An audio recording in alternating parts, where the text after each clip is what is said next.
Hello বন্ধুরা, আজকের এই অসাধারণ গল্পে তোমাদের স্বাগত। আমার নাম শর্মিলা, আমার বয়স 23 বছর। আমার বাড়িতে আমি আমার মা, বাবা আর বড় ভাই থাকি।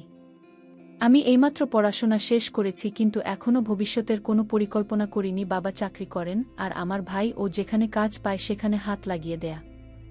আমাদের সবার জীবন ভালোই চলছিল, আমরা খুব খুশিতে ছিলাম।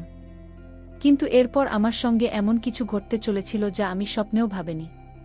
একদিন বাবার দিল্লিতে ট্রান্সফার হয়ে গেল। এজন্য আমাদের বাড়ি ছেড়ে দিল্লি চলে যেতে হলো। এখন আমরা দিল্লিতে একটা ভাড়া বাড়িতে থাকতে শুরু করলাম। আমি ভাবলাম এবার আমিও চাকরি করব, বাড়ির লোকদের আর্থিক সাহায্য করব। চাকরির খোঁজে এদিক ওদিক ঘুরলাম, কিন্তু কোথাও কিছু জুটল না। হতাশ হয়ে বাড়ি ফিরে এলাম। বাড়ির লোকেরা আমাকে বোঝাল কোথাও না কোথাও চাকরি জুটে যাবে। একদিন গ্রাম থেকে ফোন এলো, আমার মাসির শরীর খুব খারাপ। এটা শুনে মামা আর ভাই তড়িঘড়ি গ্রামের উদ্দেশ্যে রওনা দিল। বাড়িতে শুধু আমি আর বাবা রয়ে গেলাম। গ্রামে পৌঁছে ভাই ফোন করে জানাল তাদের কমপক্ষে 15 দিন লাগবে। আমাকে বলল, তুই বাবার খেয়াল রাখিস। আসলে বাবা প্রতিদিন রাতে ঘুমোতে যাওয়ার আগে মদ খেয়ে তিনি এমন অবস্থায় চলে যান যে কিচ্ছু বোঝেন না। মাঝে মধ্যে তো তার প্যান্টও খুলে যায়, তাই তার দেখাশোনা করতে হয়। একদিন বাবা অফিস থেকে ফিরে বলবেন, শর্মিলা, আমার এক পুরনো বন্ধু আসবে। আমি বুঝাম বাবা এবার মদ খাবার প্ল্যান করছেন। পরদিন বাবার অফিস ছুটি ছিল। আমরা দুজনে খাওয়া দাওয়া করে ঘুমিয়ে পড়লাম। সকালে আমি যখন বাড়ির কাজে ব্যস্ত তখন দরজার বেল বাজল। যা খুলে দেখি 40 থেকে 45 বছরের একজন লোক দাঁড়িয়ে। তিনি জিজ্ঞেস করলেন, তুমি কি রাহুলের মেয়ে? আমি হ্যাঁ বললাম। তারপর জিজ্ঞেস করলাম, আপনি কে? তিনি বললেন, আমি তোমার বাবার বন্ধু। আমি বুঝলাম এই সেই লোক যার কথা বাবা কাল বলেছিলেন। আমি তাকে প্রণাম করলাম। তিনি বললেন, খুশি থাকো। তারপর লক্ষ্য করলাম তিনি আমাকে একটু অন্যভাবে দেখছেন, বারবার আমার বুকের দিকে তাকাচ্ছেন। আমি ভাবলাম হয়তো এমনিই দেখছেন, তাই গায়ে লাগালাম না। ঠিক তখনই বাবা এসে পড়লেন। বললেন, স্বাগত। দুজনে দুজনকে জড়িয়ে ঝরলেন। তাদের দেখে আমারও ভালো লাগল। বাবা আমাকে বললেন, জামা চা বানিয়ে যান। আমি চা বানাতে চলে গেলাম। ওরা দুজনে গল্প শুরু করলেন। চা বানিয়ে আনলাম। দেখি দুজনে হাসি ঠাট্টা করছেন। আমি আগে বাবাকে চা দিলাম, তারপর তার বন্ধুকে চা দিতে ঝুঁকতেই লক্ষ্য করলাম তিনি আবার আমার বুকের দিকে তাকাচ্ছেন। তারপর আমাকে দেখে বললেন, রাহুল, তোমার মেয়ে তো অনেক বড় হয়ে গেছে। ওর বয়স কত হলো? বাবা বললেন, এখনো বয়স 23 বছর। তার বন্ধু বললেন, তাড়াতাড়ি ওর বিয়ে দিয়ে দাও। এসব শুনে আমি মুচকি হেসে আমার ঘরে চলে গেলাম। সারাদিন বাবা আর তার বন্ধু গল্প করলেন। সন্ধ্যা হতেই আমি বুঝলাম আজ এরা পার্টি করবে। বাবা আমাকে বললেন, মা, পেঁয়াজ আর নুনতা কেটে একটা প্লেটে করে আন। বাবা মদের বোতল বার করেছেন। দুজনে টেবিলে বসে খেতে শুরু করলেন। আমার ভয় হচ্ছিল বাবা যেন বেশি না খান। ধীরে ধীরে পুরো বোতল শেষ করে ফেললেন। দুজনেই নেশায় টাল হয়ে গেলেন, কিচ্ছু বুঝতে পারছিলেন না। আমি বারবার বললাম, খেয়ে নাও, কিন্তু ওরা বাধা শুনলেন না। বাবা তো রোজই খান, তাই তাকে কোনো রকমে ঘরে শুয়ে দিলাম। কিন্তু তার বন্ধুর নেশা এত বেশি হয়ে গিয়েছিল যে তিনি বাড়ি ফিরতেও পারবেন না।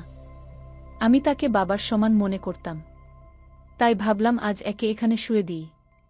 তাকে ঘরে নিয়ে শোয়ানোর চেষ্টা করলাম, কিন্তু তিনি এত ভারী ছিলেন যে আমার পক্ষে নিয়ন্ত্রণ করা কঠিন হয়ে পড়ল। নেশায় কি যেন বটমট করছিলেন।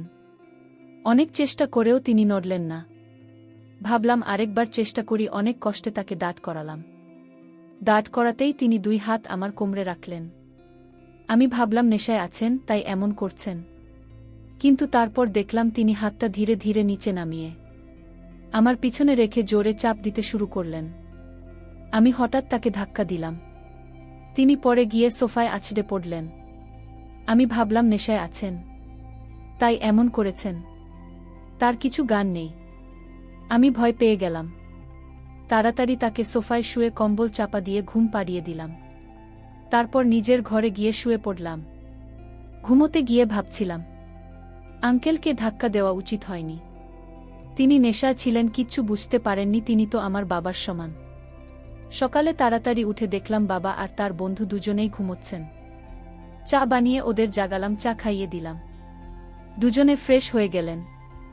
বাবা অফিসের জন্য তৈরি হতে লাগলেন। আমাকে বললেন, জামা নাস্তা বানিয়ে যান। আমি নাস্তা বানাতে গেলাম। নাস্তা নিয়ে আসতেই দেখি বাবার বন্ধু বারবার আমার দিকে তাকাচ্ছেন। বুঝতে পারছিলাম না কেন এমন করছেন। হঠাৎ ভাইজের ফোন এলো, বলল মাসির সঙ্গে মায়েরও শরীর খারাপ হয়ে গেছে, আমাদের তাড়াতাড়ি গ্রামে আসতে হবে। আমি বাবাকে বললাম। বাবা বললেন তুই এখানে থাক, আমি একা গ্রামে যাচ্ছি। আমি বললাম বাবা আমি একা এখানে কিভাবে থাকব?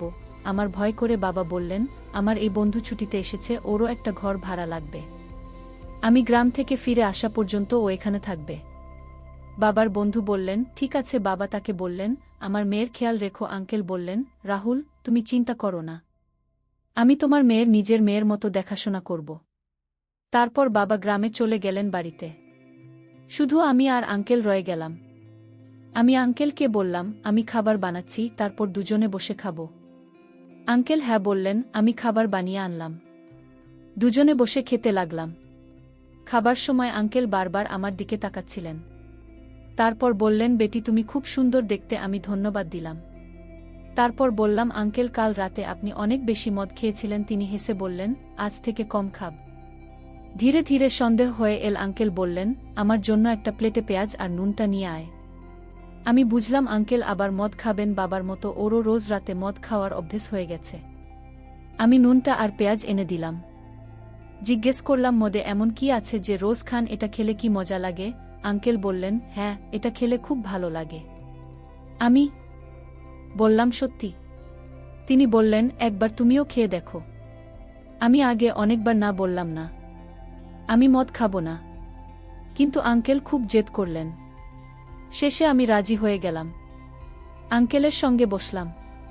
তিনি আমাকে এক গ্লাস মদ দিলেন। মদ খেতেই আমার মাথা ঘুরতে শুরু করল। আঙ্কেলও খেতে লাগলেন।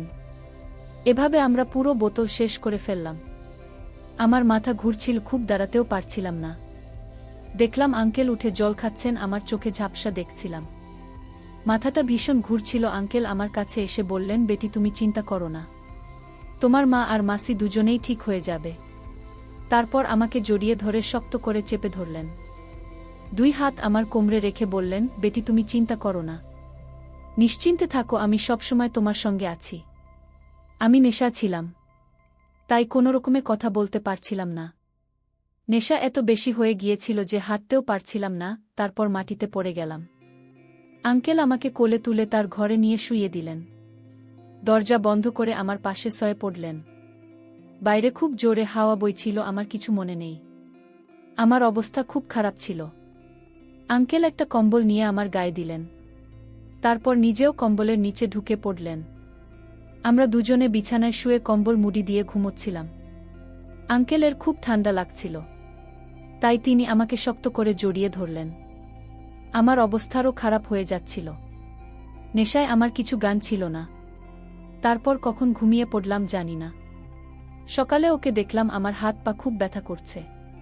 তারপর দেখলাম আঙ্কেল আমার পাশে ঘুমাচ্ছেন। তিনি পুরোপুরি কাপড় খুলে শুয়ে আছেন। আমি ভয় পেয়ে গেলাম। তারপর দেখলাম আমারও অর্ধেক কাপড় খোলা। আমি আরও ঘাবড়ে গেলাম। বিছানা থেকে নামতে গিয়ে খুব জোরে ব্যথা অনুভব করলাম।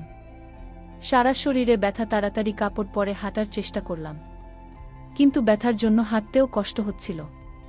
ব্যথা এত বেশি ছিল যে আমি বুঝে গেলাম রাতে আঙ্কেল আর আমার মধ্যে কিছু ভুল হয়েছে।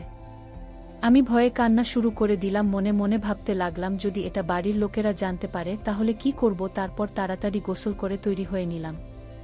বাইরে আসতেই দেখি আঙ্কেল সেখানে আছেন। তিনি আমাকে জিজ্ঞেস করলেন কাল রাতে মদ কেমন লাগলো, ঘুম কেমন হলো। আমি বললাম মদ খেয়ে আমি খুব বড় ভুল করেছি। আঙ্কেল বললেন কিছু হয়নি, আমার তো কাল রাতে খুব মজা লেগেছে। আমার জীবনের সবচেয়ে বড় দিন ছিল, এমন দিন আর আসবে না। সত্যি আমার খুব ভালো লেগেছে। আমি সব বুঝে গেলাম। আমি আমার ঘরে চলে গেলাম। আধা ঘন্টা পর বাবা ফিরে এলেন। বাইরে আসতেই বাবা বললেন মা আর মাসির শরীর এখন ঠিক আছে।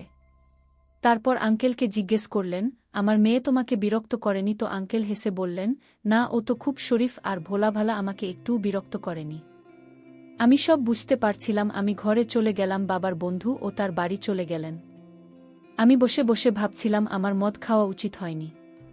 তারপর ভাবলাম যা হয়ে গেছে তা হয়ে গেছে, আজ থেকে আর কখনো এমন ভুল করব না। তো বন্ধুরা, এই গল্পটা তোমাদের কেমন লাগলো কমেন্টে জানিও। এমন ভিডিও দেখতে আমাদের চ্যানেলটিকে সাবস্ক্রাইব করে রাখবেন। ধন্যবাদ।